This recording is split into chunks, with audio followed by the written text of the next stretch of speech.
차광하는 그 도포제 중에서 보면은 어떤 도포제는 이 적외선 분야, 그러니까 기능성 그 차광제 같은 경우는 적외선을 갖다가 많이 차광시키는 것들이 있어요. 가시광선보다. 예를 들어서 가시광선은 20%, 뭐 적외선은 40% 정도 차광하는 그런 도포제들도 있어요. 좀 가격 비싸긴 하겠지만 이런 것도 기능성이 있다. 왜냐면은 이 적외선이라는 거는 온실의 온도를 올리는 데만 역할을 하고 또는 식물의 증산을 유도하는 데만 역할을 해요. 아까 얘기했죠. 처음에 시작할 때 식물이 광이 들어오는데 광이라는 건 와트로 우리 계산하잖아요. 와트로 들어왔는데 우리가 1600에서 1800줄이 일반적으로 토마토나 파프리카, 오이 같이 굉장히 광을 좋아하는 것들이 최대 사용되는 광이에요. 에너지 양이에요. 1600, 1800 정도가 1600에서 1800줄이 뭐예요? 그게 이제 센치 제곱미터죠. 이 정도 에너지가 우리가 최대한 필요한 양인데 이것이 초과되는 것들 어떻게 될까요? 식물이 쓸데없는 증산하게 되죠. 쓸데없는 증산하게 되면 어떻게 될까요? 식물이 강한 수분 스트레스를 받게 돼요. 예를 이런 얘기가 있어요. 흐린 날 들어오잖아요. 광의 질은 좋다고 그래요. 광의 양은 부족한데. 광의 질이 좋다는 거 뭐 뜻일까요? 광의 양은 부족한데? 왜냐면은 들어오는 것 중에서 열선이 양이 적고 가시광선의 양이 파가 더 많대요. 그러니까 예를 들어 100W가 들어왔어. 주체 에너지는 100W야. 근데 예를 들어서 맑은 날 들어오는 거는 55대 45로 해서 거의 5대5 정도 해서 파가 50, 가시광선이 열선이 50인데 만약에 흐린 날 구름을 통과해서 빛이 들어오게 되면은 같은 100W라고 치면은 파가 6, 70이고 열선이 30이라는 얘기예요. 그러면은 광의 질은 좋은 거죠. 광합성을 하는 광은 많고 증산을 유도하는 광은 적기 때문에 질이 좋다고 얘기를 해요. 그래서 이게 우리가 이제 어떤 책에서 보니까 그런 게 있었거든요. 흐린 날 광이 좋다 얘기를 하는 그런 책이 있어요. 유럽 책이 네덜란드 책에 그런 얘기 있었거든요. 근데 이해가 안 가잖아요. 거기서 말하는 거는 양을 얘기하는 게 질 자체는 좋다는 거예요. 질 자체는. 그래서 우리가 이 광질에서 적외선이라는 거는 식물의 증산을 유도하고 식물의 증산을 유도하면 안 될 거 될까요? 증산을 유도해야 양분을 흡수하거든요. 그래서 우리가 분명히 증산해야 되는데 너무 과잉으로 된 증산들은 식물한테 해롭기 때문에 우리가 증산을 우리가 막아주려고 하는데요. 볼게요. 태양 에너지가 이제 들어오게 되면은 여기서 이제 손실이 되겠죠. 그래서 들어오는 것보다 나가는 것이 많으면은 우리가 들어오는 것보다 나가는 거는 온도가 떨어질 뜻이고요. 반대의 경우에는 온도가 높아지겠죠. 그러면은 우리가 광질과 생육에서 보기에는 적색광과 적외선의 비율이 높으면 키가 커지고 적색광과 적외선의 비율은 개화에 관여한다는 거냐면은 적색광이 많으면은 어떻게 해요? 키가 커진다는 거. 아까 적색광이 뭐래서 영양생장이고 아까 적색광이 생식생장이라고 했잖아요. 파란색이 생식생장이라고 했잖아요. 그 비율을 갖고 얘기할 때 우리가 얘기를 하고 있습니다. 이런 것들을요. 파는 아까 400에서 700나노미터 있죠. 파가 400에서 700나노미터 되는데 보면은 가시광선이 얼마예요? 380에서 740나노미터죠. 그래서 가시광선과 파광이 거의 일치해요. 그러니까 파는 뭐 뜻인지 아죠? 예? 포토신시스 액티비티 레디에이션. 광합성 광이라는 뜻이고요. 그래서 매우 유사하다. 그래서 우리가 일반적으로 얘기를 할 때 일치하진 않지만 통상적으로 우리 얘기할 때는 가시광선과 파를 그냥 같이 놓고 계산을 하는 경우가 많아요. 그래서 파는 광합성의 일정한 무게이기 때문에 보통 우리가 많이 사용되고 있는데요. 파 센서가 있고 와트 센서가 있죠. 와트는 주로 어디다 달까요? 외부에 달고요. 파는 온실 내부에 달아요. 파와 와트는 우리가 어떻게 얘기할까? 500W면 통상 태양광이 500W예요. 그러면 파가 얼마예요? 보통 2를 곱해요. 1000마이크로몰 정도라고 우리 얘기를 해요. 500W면은 보통 1000마이크로몰 정도의 파가 들어오고 있구나를 얘기를 해요. 그래서 우리가 센서 중을 갖고 다닐 때 제가 이제 와트 센서 고장 나갖고 지금 파 센서 하나 갖고 다니는데 파가 1200이면은 아마 내부가 600 정도 되는구나. 정확하진 않지만 대략 맞아요. 그래서 그 파와 그냥 단위가 다르지만 그건 통상적으로 2배 얘기하면은 500W에서는 1000 마이크로몰. 뭐 그다음 단위는 미터 제곱미터의 초당이고요. 당연히. 우리가 입새는 태양광의 한 45%는 파고 55% 정도는 우리가 이제 흔히 말해서 이제 열만 올리는 광이죠. 열선이라고 불리는 것들이고. 그래서 보통 우리가 5대5 얘기하고 있고요. 맑은 날은 흐린 날은 어느 게 더 늘어나요?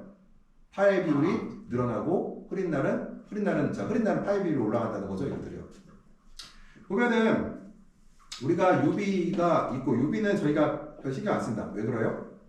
3%밖에 안 되기 때문에 우리가 무시해버린다. 3%는 온실 산업을 온실을 운영할 때 3%라는 거는요. 우리가 오차 범위로 그냥 놔버린다는 거죠. 우리가 온실이라는 거는 통제를 꼼꼼하게 할 수가 없죠. 여기서 추가적으로 하나. 온실은 가격이 싸요, 비싸요? 매우 싸다. 비싸요. 그렇기 때문에 이거 3%를 인정 안 해요. 왜 이렇게 싸냐면 볼게요. 우리가 3,000평 온실에 비싸게 지면 35억 정도 들어가죠. 그래서 3,000평에 건물 지으려고 하면 35억에 지을 수 있어요? 못 짓죠. 그러니까 우리가 정밀하게 제어가 안 돼요. 온실 자체는 어차피. 그래서 우리가 3%, 5% 이런 거는 그냥 오차 범위로 다 집어넣어 버려요. 그냥.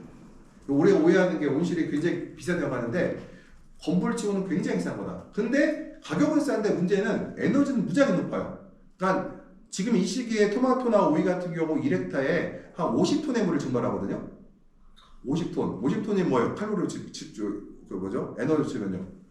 50톤 곱하기 1000 곱하기 2500kJ라면은 우리가 하루에 온실에서 사용되는 거 아니죠. 내가 자연스럽게 이 안에 들어온 에너지의 양이 나와버려요. 예. 엄청난 에너지 이게. 그러니까 우리가 온실이라는 거는 에너지가 너무 높기 때문에 제어를 할 수가 없어요. 이게. 이번엔 제가 이거부터 실수했다. 저거부터 했어야 되는데. 인트로덕션 OT부터 했어야 되는데. 제가 다음 주에 OT를 할게요. OT. 왜냐면은 온실을 정의부터 가르쳐야 되는데 광부터 가르쳤어요.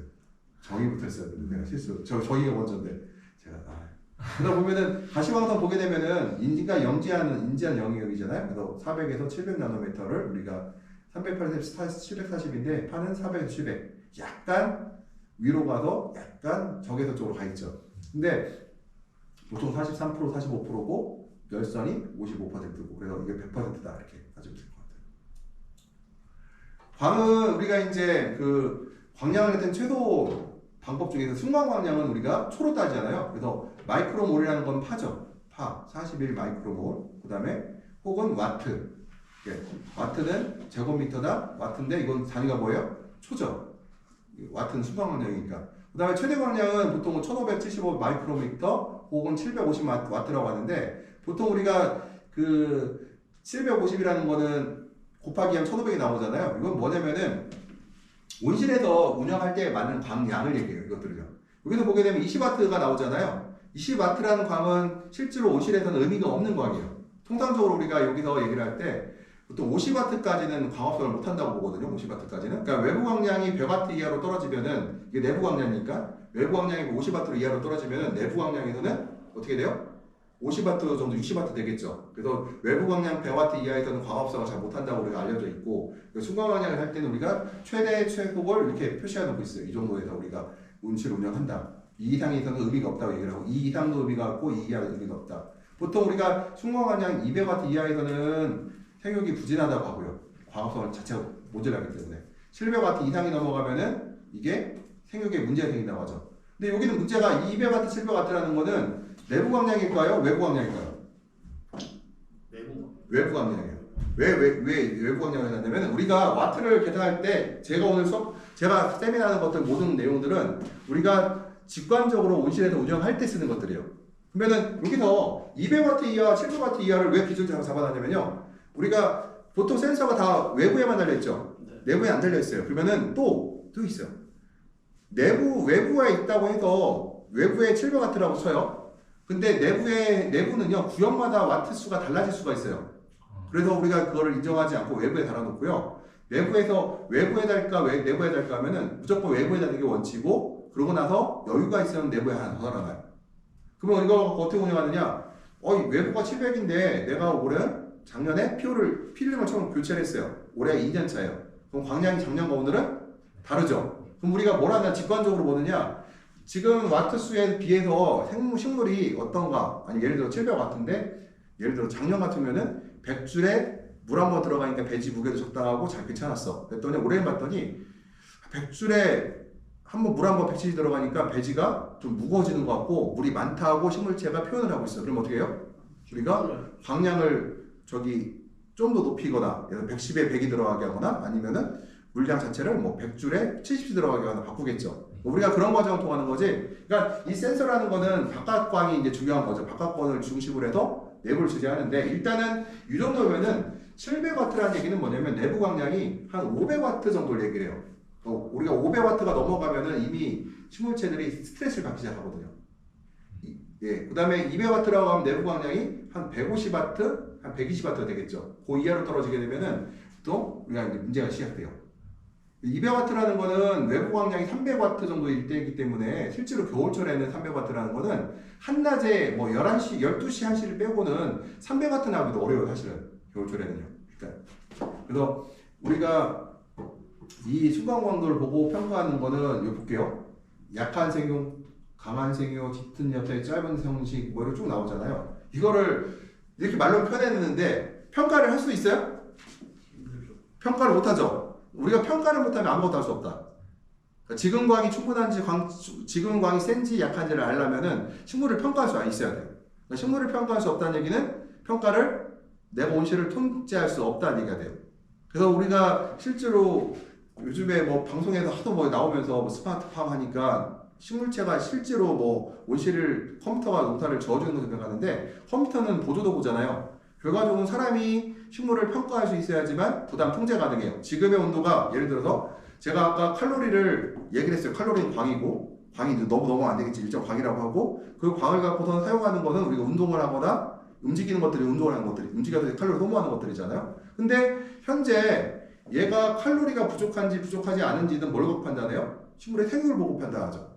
그리고 또 하나 또 앞으로 또 볼 게 있어요. 앞으로 얘가 어떻게 될 건가? 앞으로 강광기로 가냐 약광기로 가냐를 판단해갖고 우리가 조절을 해야 되는데 그러려고 하면은 우리가 작물에 대한 평가를 할 수 있어야 돼요. 그래서 이런 얘기가 있어요. 어떤 책에서 봤던 이런 얘기를 하더라고요. 식물의 언어라는 얘기를 하면서 식물의 언어를 대해서 얘기를 하면 이런 얘기를 해요. 센서 값으로 식물이 무슨 얘기를 하는지 식물이 필요한 것을 알 수는 없다. 작물의 형태를 보고 우리가 식물이 필요한 것을 알아내야 되고 단지 센서 값은 정기적 신호이고 기준점이라는 거죠. 예를 들어서 지금 내가 700W에서 차광을 했음에도 불구하고 세력이 강하다. 그럼 700W가 차광의 적정 온도 광인가요? 조금 더 올려도 된다는 얘기예요. 내가 500W, 600W에서 차광을 했음에도 불구하고 얘가 수분 스트레스를 받는 형태다. 그럼 어떻게 해요? 그보다 낮춰야 된다는 얘기죠. 이것들이. 그래서 우리가 그것도 그렇긴 하지만 우리가 기술적으로는 600에서 700W 상에서 오이나 토마토나 파프리카가 최성기 때 차광이 들어간다고 해요. 일반적으로. 그 정도면은 기준점을 잡아놓고 있어요. 이렇게요. 보통 우리가 적상 관량을 하면은 예를 들어서 이제 그 100줄 정도가 하루에 최소가 들어와야 되고요. 그 다음에 뭐 몰로 치면 2몰이죠. 제곱미터당 물로 들어오고 최대는 1800줄 아니면 38 마이크로몰 정도 들어와야 되는데 보통 4월에서 8월 사이는 최대가를 넘는 애가 많다는 거죠. 그래서 보통 600줄 정도까지는 식물체가 기본 대사만 해요. 토마토, 오이, 파프리카요. 이건 뭐 상추 같은 경우는 풀 수 있겠지만 토마토나 파프리카, 오이 같은 작물에서는 가지 같은 작물에서는 1800줄이 나와야 해요. 딸기는 한 1200줄. 토마토나 파프리카가 딸기보다 광 요구가 훨씬 강해요. 그리고 또 하나 토마토하고 토마토하고 파프리카가 오이가 광이 더 요구된 데잖아요. 내가 축구가 6m짜리 유료질이다. 딸기 심을 거예요? 토마토 심을 거예요? 토마토 심죠. 딸기 심으면 바보예요. 왜? 그냥 그럴 것 같으면 축구 3.5짜리 비닐무실 짓지 뭐하러 거기다가 그렇게 줄 이유가 없죠 전혀. 예. 그래서 우리가 참고로 얘기할 때 광량에 따라서 우리가 온실의 구조를 만들어야 되는데요. 예를 들어 방울토마토, 일반 토마토가 있어요. 방울토마토는 일반 토마토에 비해서 광 요구량이 떨어져요. 한 1500만 돼도 충분히 커요. 그러면은 내가 광 투과율이 좋은 유리 온실이에요. 그럼 뭐 줘야 돼? 거기다가 일반 토마토 줘야죠. 근데 내가 거기다 방울토마토 넣어주면은 뭐 안 되는 거야. 잘 되긴 되겠지만 굳이 내가 그러면은 일반 플라스틱 온실 줘도 충분한데 그리고 우리가 통상 방울토마토가 일반 토마토에 비해서 훨씬 더 환경에 강해요. 일반 토마토와 예민하고 환경이 불량해도 방울토마토는 기본적으로 살아요. 큰 토마토는 환경에 불량하면 생산이 떨어지거든요. 그럼 내가 볼 때 방울토마토는 환경이 좋은 시를 심어야 돼. 큰 토마토는 환경이 좋은 시 심어야겠죠. 왜들이요? 그리고 우리가 800줄이 더 정상생육이 가능하고 1800줄에서 생산이 많고 1800줄 들어가면은 오히려 식물에 나쁜 영향을 주겠죠. 근데 여기 광이라는 거는 식물의 최성기 기준이에요. 그러니까 토마토는 8화 정도 되고 오이는 심은 지 한 달 정도 돼서 수확이 여기까지 달려서 수확을 본격적으로 시작할 때 한 8마리, 9마디, 10마디 수확할 때의 광이 1800줄이라는 뜻이에요. 1800줄. 그러면은 내가 이렇게 할게요. 1800줄인데 오이하고 토마토와 비교했을 때 누가 물을 더 많이 줄까요? 같은 광량에서. 오이가 물을 많이 줘요. 왜 그럴까요? 에너지 보존의 법칙에 의하면은 보세요. 들어온 만큼 뭘 해야 돼? 에너지를 빼야 되겠죠.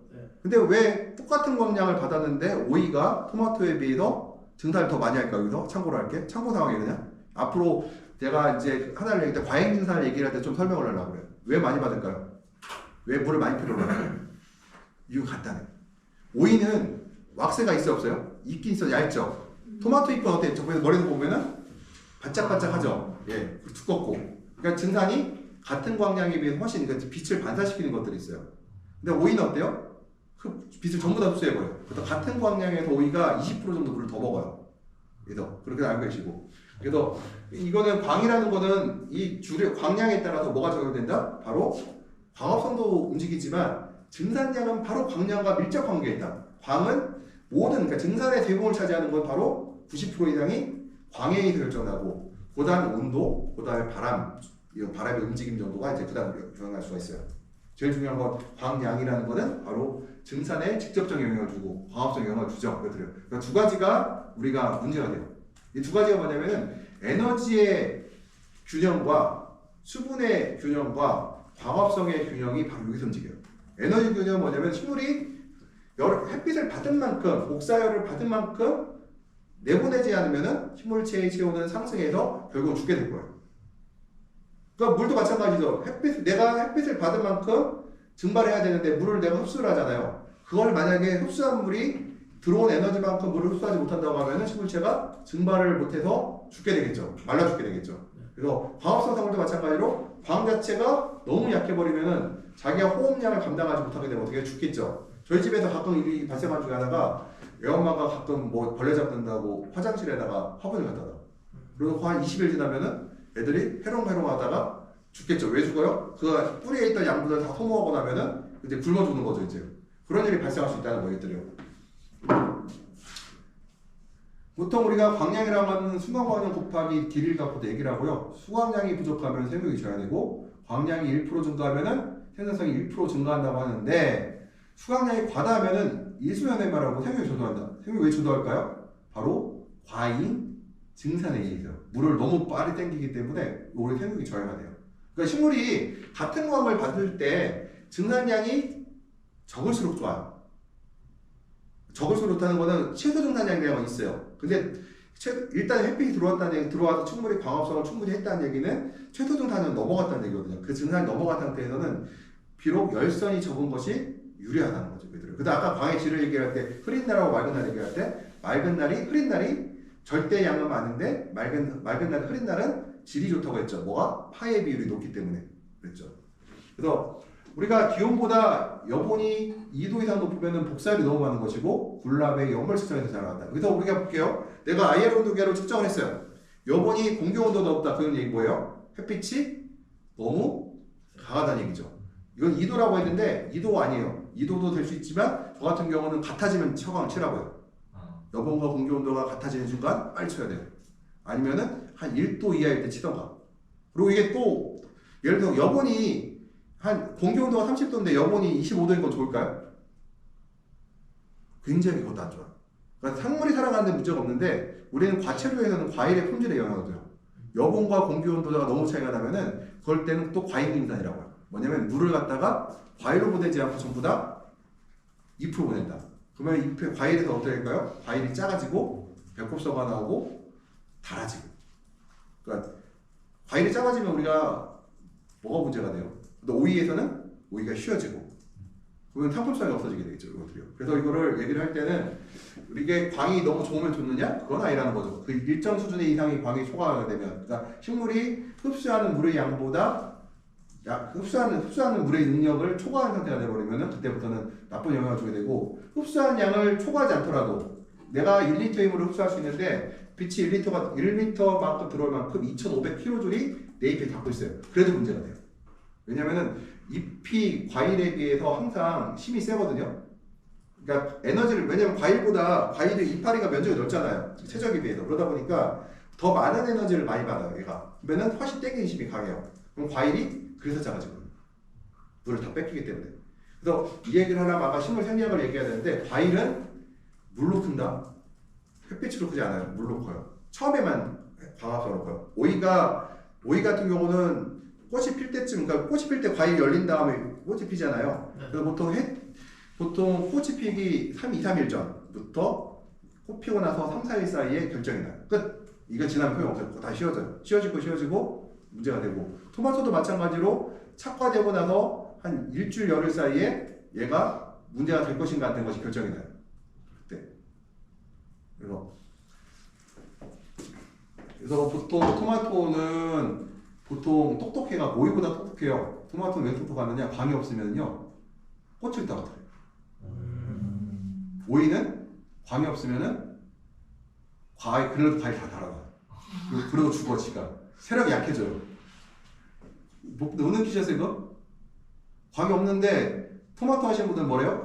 꽃이 착화가 안 돼. 착화 왜 안 돼요? 지가 살라 그러잖아요. 꽃 안 달면은 지가 살 수가 있는데 오이는 뭐예요? 광이 없는데 달아버리죠. 그리고 자기 초세가 어떻게 돼요? 약해져. 훨씬 쪼그라지죠. 그래서 오이가 더 힘들어요. 토마토는 가만 놔두면 지가 알아서 떨어뜨리는데 오이는 다 따줘야 돼. 안 따면 작물이 망가집니다. 그래서 광도가 낮으면 약화되고 부품은 착과율이 떨어진다는 거고 또 하나 이렇게 보이잖아요. 토마토에서 보이는데 이게 이렇게 죽으면 사람들이 야 무슨 병 들었냐 이렇게 하는데 저희가 이렇게 보면은 야 햇빛이 없으니까 그렇지 끝나 끝. 햇빛이 없으면 지들이 알아서 꽃을 다 떨어뜨려 버리거든요. 이렇게. 보통 식물이 요구하는 정도가 이제 어떻게 되냐면 연면적이 높으면은 광 요구도가 높아지겠죠. 광 요구도가. 그 다음에 제식밀도, 그 다음에 열매의 부하, 역시 온도, 역시 모든 것이 이것들이 요인이니까 광이 많아 온도가 높아지면은 광도 많아야 되고 열매가 많아지면은 광도 많아야 되고 제식밀도가 높으면 광도 많아야 되고 연면적이 넓어지면 광도 많아야 된다는 것들 이것들을 같이 움직이는 거고 우리가 일장은 명이라고 하죠. 그래서 보통 하루에 그러니까 1년에 2,400시간 정도라고 얘기를 하고 있고요. 동지 때 잘 짧고 보통 하지 때 제일 길다고 하죠.